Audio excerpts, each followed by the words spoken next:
नमस्कार, मैं मोहित शर्मा दिल्ली का निवासी हूँ।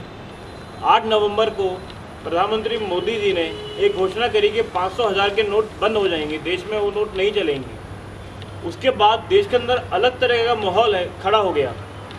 बैंकों में लंबी लंबी लाइन लगी है, लोग वो लाइन में लगना पड़ रहा है, वेट करना पड़ रहा है, काफ़ी लोगों को परेशानी उठानी पड़ रही है और मैं खुद भी उस परेशानी से निकल रहा हूँ। मैं सुबह सुबह बैंक में लाइन में जाके लगता हूँ और शाम को फ्री होता हूँ।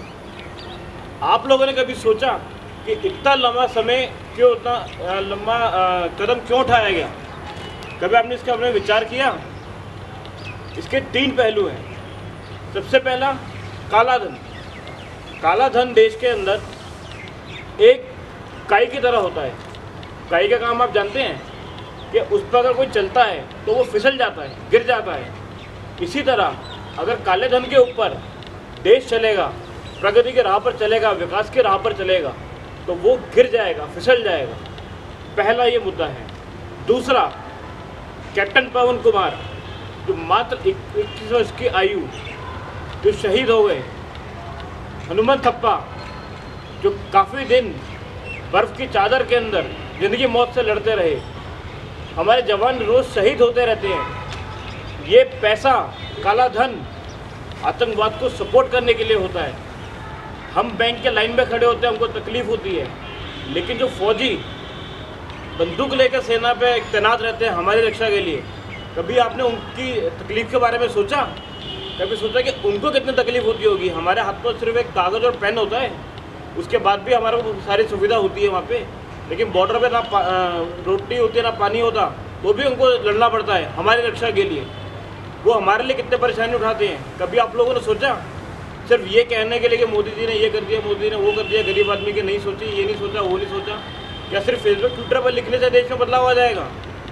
अगर देश में बदलाव लाना है तो आपको उसका हिस्सा बनना पड़ेगा। जितनी तकलीफ़ हमारे फौजी उठाते हैं, उसका 1% भी अगर हम उठा लें तो देश आतंकवाद से मुक्त हो जाएगा। और देश के ऊपर कोई भी हमला करने से पहले एक बार सोचेगा कि ये भारत देश है, यहाँ का अगर हमला करोगे जवाब बहुत भयंकर मिलेगा, जैसे अभी प्रधानमंत्री ने सर्जिकल स्ट्राइक पे दिया। तीसरा, जब काला धन बाहर आएगा तो वो देश के विकास के लिए इस्तेमाल होगा, देश के प्रगति के लिए इस्तेमाल होगा और गरीब आदमी का जो एक स्तर है वो उठ के एक कदम ऊपर बढ़ेगा। आज हर व्यक्ति का बैंक अकाउंट मोदी जी ने खुलवा रखा है, वो अपना पैसा उसमें जमा कराए हैं। जितने भी लोग हैं वो सुरक्षित हैं। अभी मैं इंडिया टीवी पर अरुण जेटली जी का इंटरव्यू सुन रहा था, उन्होंने कहा कि 2-2.5 लाख तक का अगर कोई भी जमा कराता है उसके ऊपर कोई कार्रवाई नहीं होगी, कोई कुछ नहीं होगी।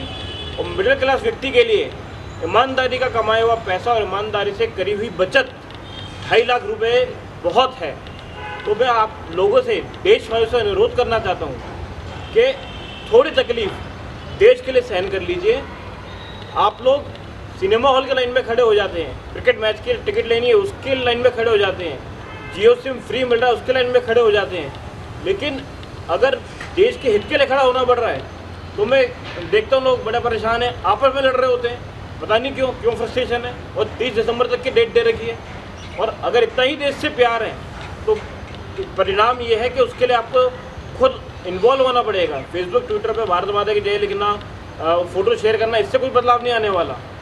तो आपसे मेरा अनुरोध है दोबारा कि कृपया जो बैंक कर्मचारी हैं उनका साथ दें, उनसे कोऑपरेट करें। वो अपनी छुट्टी ना लेके हम लोगों के लिए कार्य कर रहे हैं। 2 दिन की छुट्टी जो थी उनकी वो कैंसिल करके सरकार ने उसको 2 दिन वो लोग वहाँ काम कर रहे हैं।